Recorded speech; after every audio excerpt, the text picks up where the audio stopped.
뒷골목에 위치해 있어도 중심 상권 못지않은 매출을 올릴 수 있는 그런 시대가 된 거예요. 이제는 본인의 장사 컨텐츠와 또 거기에 맞는 실력만 확실하다면 굳이 월세와 권리금이 비싼 중심 상권 전쟁터로 들어가지 않아도 되는 그런 시대가 된 거죠. 분양가는 엄청 높은데 권리금이 형성이 안 되는 이유가 바로 이런 이유 때문입니다.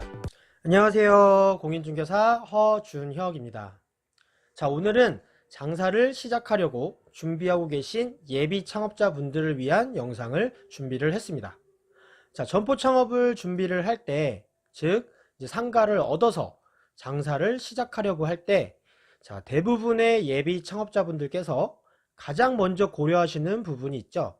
바로 이 상가의 위치를 정하는 거. 자, 흔히들 이 가게자리는 몫이 좋아야 한다. 자, 이런 표현들을 많이 사용을 하시죠.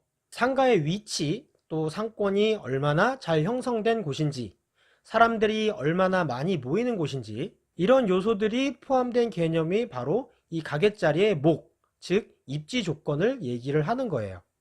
자, 그런데 이 가게자리의 입지 조건의 중요성 또는 그 가게의 위치적인 이점이 실제로 장사에 미치는 영향이나 그 효과 또 그 중요성이 이제 점점 떨어지고 있는 추세예요.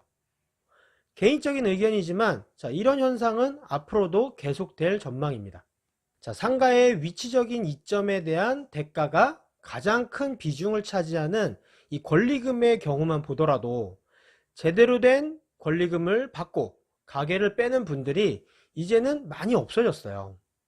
실제로 같은 상권에 같은 상가가 거래되는 모습들을 지켜보면 자, 예전보다 권리금이 낮아져서 거래가 되는 경우가 굉장히 많아졌어요. 그런데 문제는 앞으로 시간이 갈수록 이런 현상은 더욱 확산될 가능성이 높다는 거예요. 자리가 좋은 상가 혹은 목이 좋은 상가의 가치가 지금보다 떨어질 가능성이 높다는 겁니다. 자, 결국 이렇게 되면 권리금의 시세 자체가 낮아질 것이다 라는 얘기가 되겠죠.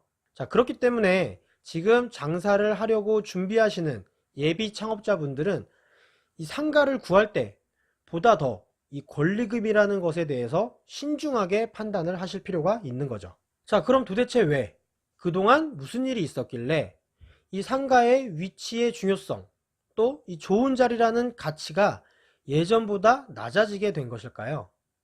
자, 여러 가지 이유가 있습니다. 첫 번째로는 상가가 너무 많아졌다는 거예요. 중학교 때 배웠던 수요 공급의 원칙 다들 아시죠? 자, 희소성의 가치도 분명히 알고 계실 테고요. 장사를 하려는 사람 수에 비해 이 장사를 할 수 있는 상가가 적었던 시절에는 상가의 희소성이 컸기 때문에 그만큼 이 상가에 대한 권리, 그 권리에 대한 가치가 굉장히 높았겠죠. 자, 하지만 상가의 개수가 이 장사하려는 사람 수에 비해 많아지게 되면, 즉 상가의 공급이 과잉되게 되면 그 상가의 권리에 대한 가치는 당연히 낮아질 수밖에 없는 거예요. 장사를 하려는 사람 입장에서는 선택의 폭이 굉장히 넓어지게 된 거죠. 그러다 보니까 이 가게를 팔고자 하는 사람들 입장에서는 내 가게를 빨리 팔기 위해 권리금을 낮추기 시작을 하는 거예요.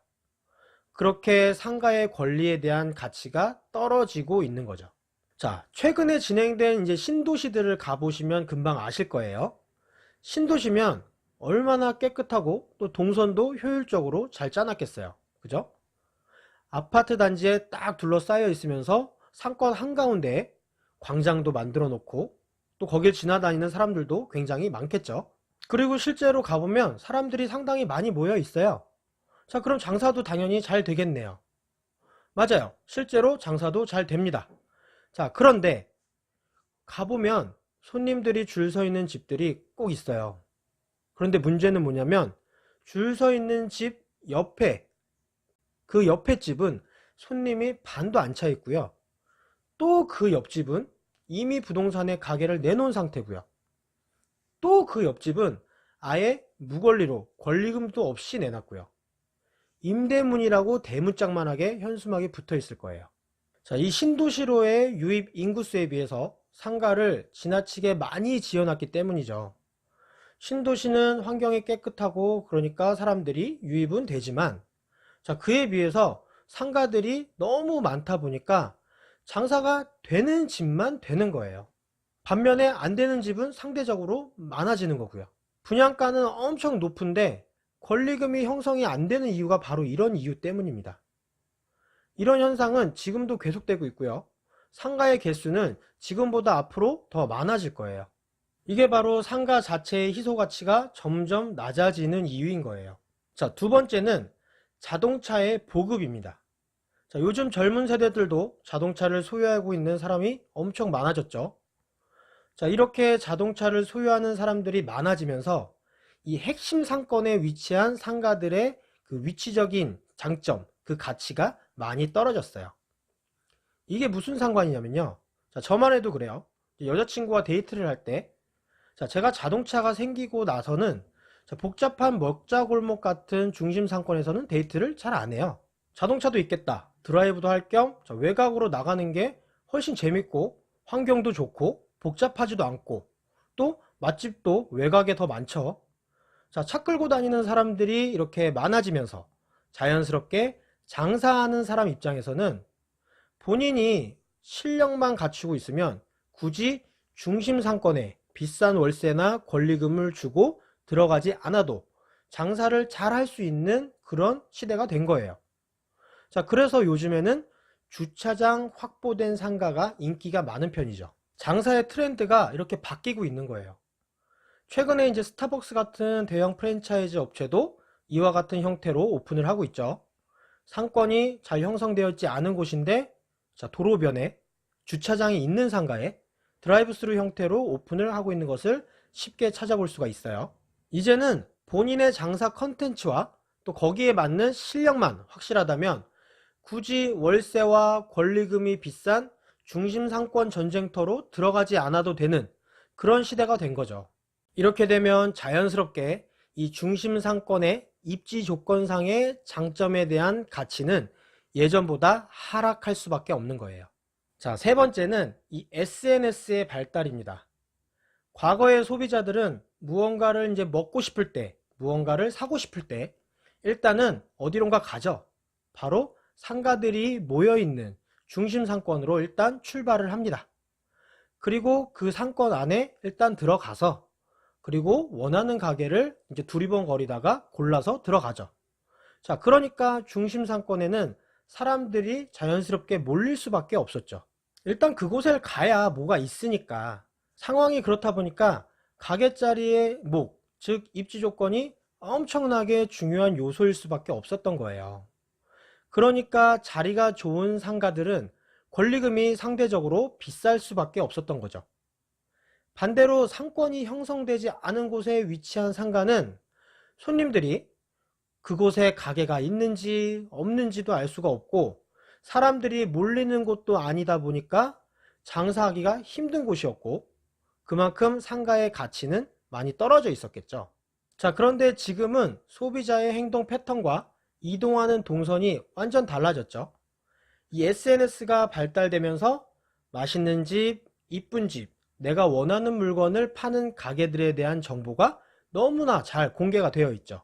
이미 집을 나서기 전부터 내가 어느 가게로 갈지 정해놓고 가는 거예요. 중심 상권에 위치해 있지 않아도 뒷골목에 위치해 있어도 SNS에 홍보만 잘 되어 있다면 또 서비스만 좋다면 소비자를 얼마든지 내 가게로 끌어들일 수 있는 그런 시대가 된 거죠.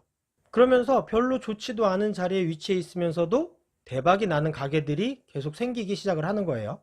뒷골목에 위치해 있어도 중심 상권 못지않은 매출을 올릴 수 있는 그런 시대가 된 거예요. 그러니까 더욱 이 중심 상권이 가지고 있는 입지 조건상의 장점, 그것에 대한 희소 가치가 예전보다 점점 떨어지게 되는 거예요. 강남 같은 곳도 중심 상권이 계속 바뀌는 현상이 나타나고 있죠. 자, 그러니까 요즘은 굳이 가보지 않고서도 내가 어디를 가야 할지 미리 정해놓고 갈 수 있는 시대가 되었기 때문에 예전만큼 좋은 상권, 좋은 입지 조건, 좋은 목, 좋은 가게자리 이런 요소들에 대한 중요성이 많이 낮아졌고 또 굳이 거기에 매달리지 않아도 되는 시대가 된 거예요. 시대가 변하고 새로운 문화가 생기면서 이 상가를 고르는 기준도 달라져야 한다는 점 반드시 기억을 해 두시기 바랍니다. 내가 들어가고자 하는 상가에 권리금이 있다면 당연히 그 권리금이 적정한 권리금인지 신중하게 판단을 해야 하는 이유인 거죠. 자, 오늘 영상은 여기까지고요. 오늘 영상 유익하셨다면 구독하기와 좋아요 꼭 눌러주시고요. 저는 다음 영상에서 또 찾아뵙도록 하겠습니다. 감사합니다.